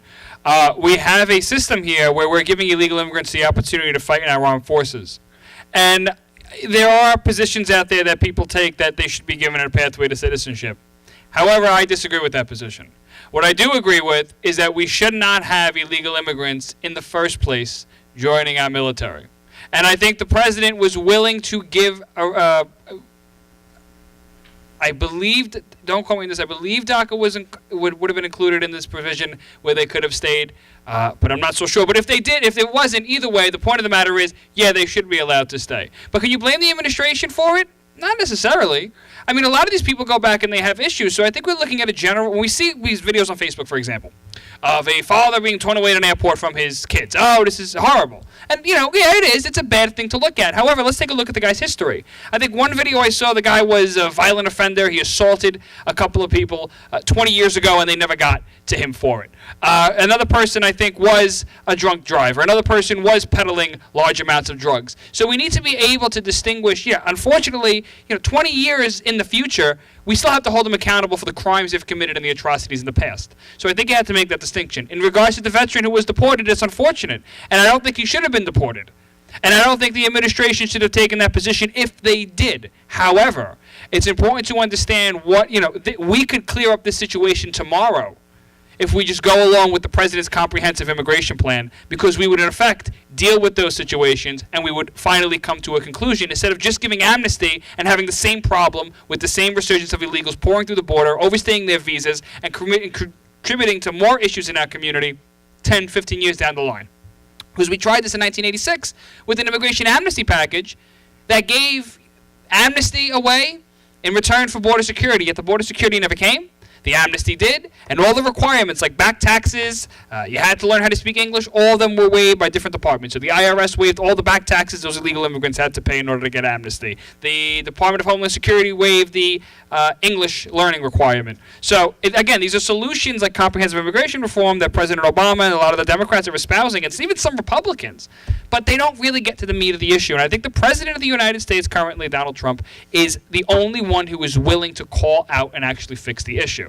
And I think you can actually solve that problem, not deporting veterans who are illegal and who were in the armed forces, by clearing up the immigration mess that we currently sit in. This is actually something towards James and Stefano. I don't know if you can appreciate this or take this into consideration, or if you even know. I am actually a military veteran, and I was actually in the hospital for an emergency situation in an ER. And the first thing that the doctor or the nurse asked is, oh, what's your social security number? Because, if your insurance doesn't cover, we would have to bill you. I was actually sitting next to a woman who did not have a social security number. Don't know her legal status, but I can assume she's not legal. What do you think for a veteran who has to get billed for an emergency service versus a person who has come to this country illegally and doesn't have to pay? And then you can sit there and say, they don't take funds from, places that can help, people that do need it. And before you comment, for Vito and Frank, just a correction, they do have military services for homeless people. Thanks to Donald Trump, he's actually made an influx of services for us that I personally benefit from. So just a correction. And thank you for your service to our thank country. you. Okay. So to Stefano and James, go ahead. Yeah, well, one, of course, thank you for your service. Second of all, we could have a whole nother debate on the healthcare system, and I would be very happy to do so. But that's a separate point, right? When we're talking about welfare, I think I'm specifically talking about cash assistance, food stamps, right? Medicaid was included in the report. Yeah, the 61%. See, we've talked about this, Vito and I, separately about outpatient care. And, immigrants are allowed, undocumented are allowed to come into hospitals if they're sick and get service. I'm not sure obviously you should, one, your bill should be lower, and we should talk about that. But second of all, I don't know if we should be denying service. Just plain and simple, right? I mean, hospitals are there for emergency services. If we have anyone who's in need of that, I think they should get service, and then they should get billed for it just as much, if not a lot more than you, right? They do. However, the problem is that they don't, because they put down fake information, they don't get the bill. And they don't even require it. Okay, even better. So they don't even require it. They don't even require that information. And it's remarkable to see that you can walk into an emergency room. It's called uncompensated medical care. And it's why, I was at Mount Sinai or Beth Israel. I forgot the name of the hospital, just recently closed here in New York City.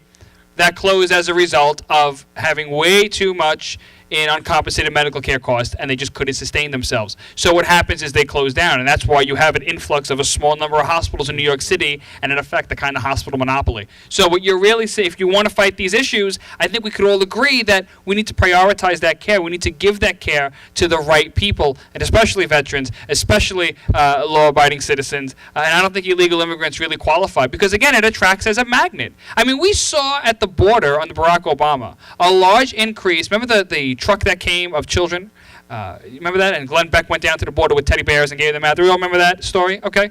Well, that occurred as a result of the president releasing the DACA information. Throughout the President Obama's tenure, even though deportations have gone down, the Department of Homeland Security actually changed the definition of deportation to the current catch and release program. So when you catch an illegal immigrant and then you have to tell them to come back in the next 3 years because of the backlog in the courts, that they get released into the public, never show up to their hearing, and they wind up just running rampant in the streets. So the problem that you have is a lack of a cohesive plan and a strategy. And as a result of Barack Obama's current, or what he did, rather, his immigration plan, you had a huge influx of illegals into the United States at the time. If you actually calculate based on the old system, and you actually see that there was an increase in illegal immigrants to the country. As a result, under the Trump administration's rhetoric, you see a decrease, now an increase. Unfortunately, that's not a good thing, and we're trying to fix that problem by trying border security measures. We're trying to advocate for an end to chain migration, an end to catch and release, and an end to the visa lottery and other issues. And I'll just say to wrap that point up, think about what our veterans have done for this country. These are the greatest, bravest, most talented people, I would argue, not just in America, but in the world. So let's get our priorities straight, okay? Their health care before that of somebody who broke our laws. I don't think that's a radical view. Lastly, if I could just quickly sum, yeah, you can give him the microphone, but pretty much in a sentence is, this notion, we'll take care of everybody. Well, we can't. We're going to prioritize. Donald Trump could have all of this tomorrow, but he has no leadership, and he is not able to get it done. He has the House, and he has the Senate. You know better than I do that he can get this done, but he is deciding to be a terrible leader. That he cannot get legislation passed through the Senate because it requires 60 votes in the filibuster. And yes, the president has tried to renegotiate and change the Senate rules, but he can't. He has to rely on Mitch McConnell. You could have had comprehensive immigration reform, and whatever strategy and plan you wanted, you could have had open borders for forever. And that certainly could have been, you could have annexed El Salvador. You could have done whatever you wanted under the 2 years of President Barack Obama because you had a supermajority in the Senate. So President Trump versus President Obama's first 2 years are completely different. And I think that's very important to look at moving forward when we talk about leadership, because you're creating a false picture. Yeah, no, I mean, Stefano mentioned this earlier. Obama was dealing with Yet he got Obamacare passed, and it had nothing to do with the financial stimulus. This is definitely strayed away from the original question. Sorry. So I want to move on to the final question. Go ahead. It's just a comment. I was very impressed with everyone up there. The mental firepower, in my opinion, as you all took the podium, kept swinging back and forth. And I would love to see you four get together in a room and create a plank. And maybe you can create a platform, just a common sense one, that you all get together and find some common ground and say, okay, this is the stuff we agree on, and maybe even create a white paper and put the stuff that you can't agree on to the side, and maybe some other minds can come in there and chip in on that.